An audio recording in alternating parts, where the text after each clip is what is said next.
What's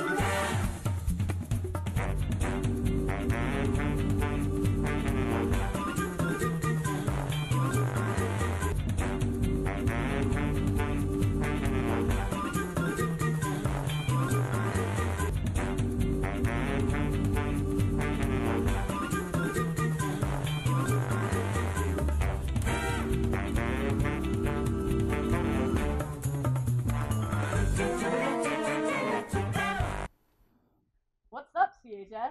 Welcome to the 19th episode of The Pulse. Wow, 19 episodes. I can't believe it. It feels like just yesterday that we got here. I never want to leave. Well, I hate to break it to you, but aren't you doing a senior internship? Aren't those coming up soon? You're right. Let's check out the segment created by you and Shannon and see some internships seniors are doing this year.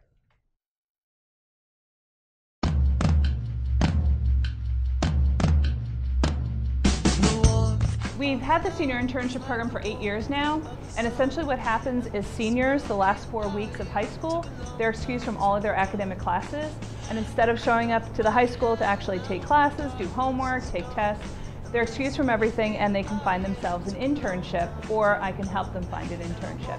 They're required to work 25 hours a week for 4 weeks for a total of 100 hours. The ones that I've always found to be really worthwhile is when I see the students working at the local pet shelters, when they're following doctors. We've had students in the past who have actually been able to sit in on heart surgery. We have 2 students this year who are going to be working at the local mortuary, and they're going to be working in a forensic area where they're going to actually be working with dead bodies. They're going to be doing some biology work, some chemistry work, and actually learning a little bit more about forensics.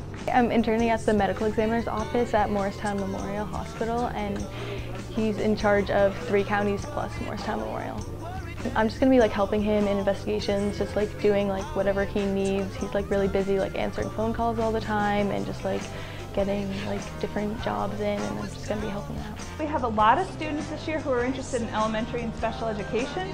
We have a lot of students, both male and female, going into the schools, which I think is always rewarding. So I'm interning at UCLC in Chatham. I want to be a speech therapist, so I'm probably going to be shadowing a speech therapist around, and I'm not really sure if it's going to be in a classroom or in a separate setting, but I'll probably do that. I really like working with special needs kids.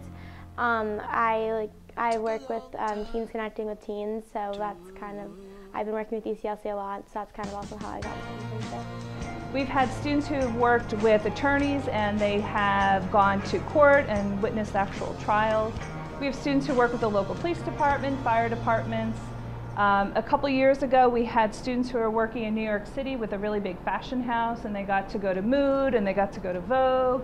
They designed some outfits for Taylor Swift. So I'm interning at a civil engineering firm downtown on Main Street. Well, basically it's the only dude that knows engineering in town. So he just surveys land and properties for people, but I just get to learn from him how to do that kind of stuff, and more so he's from the engineering world, so it's a nice mentor for me. My internship is at Rutgers University.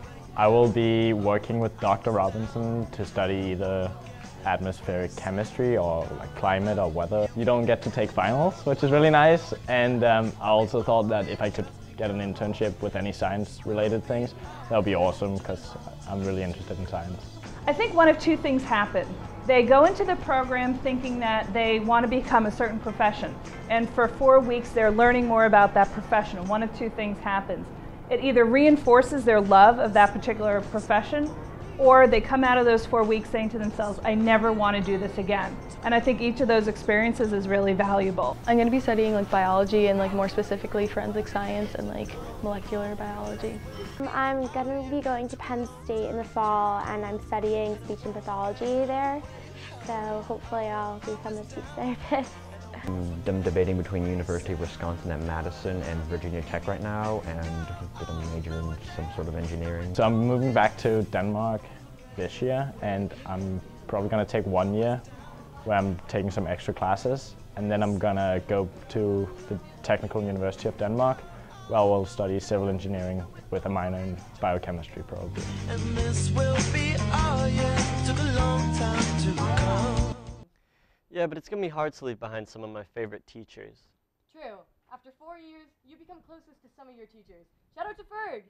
Mo and Justin went to talk to some of our favorite teachers for a feature on how they got into the profession and what they love most about their job. I am Mrs. Abrams, and I teach in the English department here at Chatham High School. I'm Nicholas DeSantis, Science Department. I'm Mrs. Winters, and I'm a math teacher here. Hi, I'm Mr. Mariano. I'm part of the technology department here at Chatham High School. My name is Chris Carroll. I'm a social studies teacher. I teach U.S. History 1 and AP U.S. History 2 in the social studies department at Chatham High School.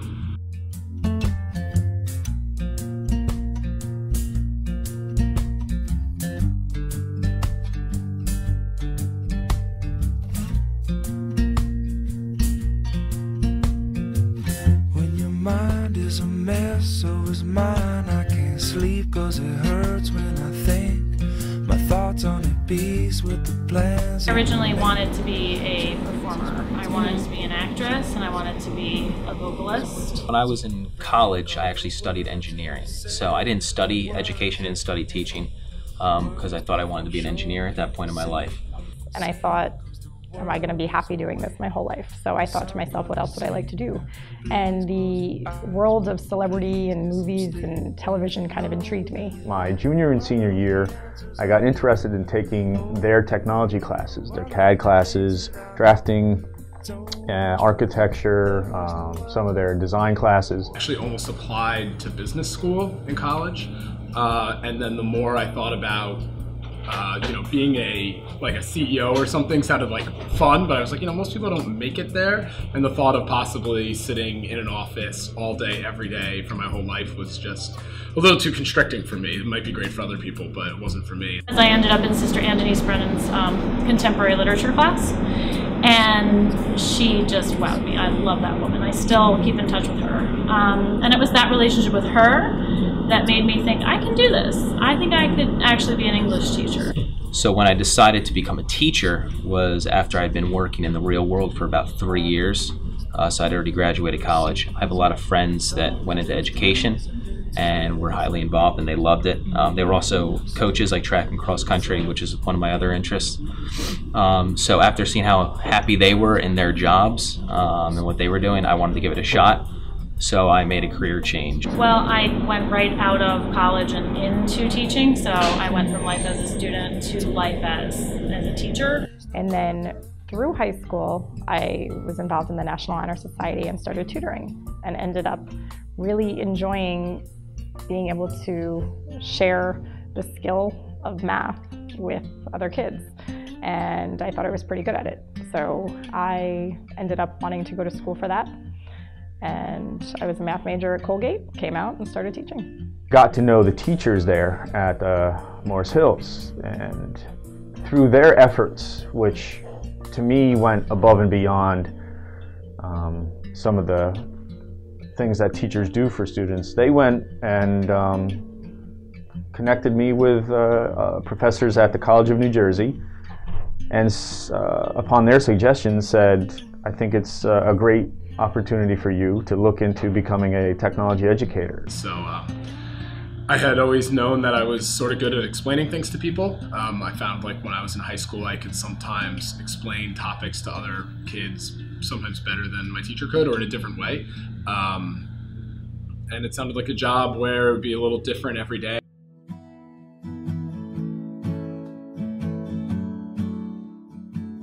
At my old school, I taught down in southern New Jersey in Atlantic County, so pretty far away from here. Wasn't a moment in the classroom, but there was a moment. I had a student that was on the track team. Poor student, grew up in a family that had I think 9 or 10 kids and a single mom trying to raise everybody. And it was very difficult for him to get to school on time and actually complete and graduate. So I would actually, periodically, I would drive by his house in the morning, and I would actually pick him up and drive him to school. Because if nobody knocked on the door, he just wouldn't wake up, or he'd be too busy doing something else. And when I was leaving that school, he was a senior, and he came up and actually thanked me for helping push him through that, I guess, that part of his life, and it really helped him actually graduate high school and move on. So that was probably one of those moments where I was like, all right, I feel like I actually made a difference here.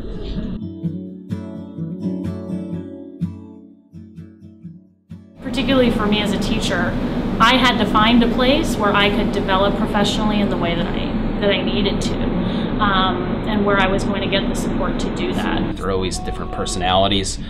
and just getting to know different people consistently throughout year in, year out, over and over again, and watching kids grow and change is probably the best part about the job. I realize that not everybody, most of my students won't become history majors, most of them won't go into government or politics or become teachers themselves, but at least to understand that the courses we teach here are applicable in their lives, and that even though we're studying things that happened 50 or 100 or 200 years ago, that does have an impact on them, and that they can become a better citizen or a better American or a better human for understanding some of the topics we talk about. That's really rewarding, and that's what makes the job a lot of fun. You know, I get to sit in here and laugh with the kids and be shocked with the kids, and that makes it not feel like a job. It makes it feel like something you're passionate about. Thank you, teachers, for all that you do, especially the homework. Yes. Thank you for all of those wonderful homework assignments that I didn't do. Deep down, we know that you only assigned 10-page essays because you really cared. Next up, we have a segment on a project our art students have been working on. Balloon Mona Lisa? That balloon Mona Lisa is a true masterpiece. This project is a little different, though. It was inspired by Natalie Miebach, who creates art based on weather data. Let's take a look at some of their work. Natalie Miebach was introduced to me through Ms. Holzer. She came to me one day and shared Natalie Miebach's work. She thought it would be a nice introduction to show the connections between the earth science and visual art. A lot of her work involves putting data into sculptures and creating structures that rely on their forms based on data from science. But really, I didn't think about myself as an artist until I studied science. I extract information from an environment where I use the internet a lot, and all these numbers are actually, for me, little Lego pieces, and I translate those into woven forms using basket weaving as my method of translation, and I also write musical scores with those numbers. Weather is this amalgam of systems that swirls all around us, and many of the things that make up weather, like temperature, or wind, or barometric pressure, or humidity, we can't see. So weather is in a lot of ways invisible. We can see the effects of them when we feel them. We can see the wind swerving and making the trees move. We can feel the humidity changes or the temperature changes on our body. But we can't really see it. And so what these kind of charts and images are really doing is they're trying to visualize to us weather. So I was really interested with Sandy. I was very taken doing Sandy by these images of destroyed amusement parks. The series I'm working on right now are these amusement park rides that are built entirely out of data. So this ride here called the Last Ride, the ride is a roller coaster, and the height of the roller coaster and all of that is actually driven by data. So the height of the roller coaster is designated by wind speed. So the higher the roller coaster, the higher the wind speed. Some of these sculptures, you can see here that there is a general line form, and what the students did, they worked with reed, and they were just to bend the reed in a variety of ways just to kind of create a skeleton for their, a starter skeleton for their image. Each student did some research beforehand, and what they did was they thought of a memorable moment from their past that involved weather. We all have experiences with weather. It's one of those things you just can't get away from. It's kind of a great equalizer. So they found a memory from weather, and they pulled the data from that weather event using websites, Weather Underground and other data websites. And that data was then incorporated into these sculptures that they made. Well, this is a first in Pulse history. Lauren went a little off the script back there, so we had to pull in a replacement. Here's Fiona. Thank you for tuning in. We hope you had as much fun watching as we had making this show. Good night, CHS.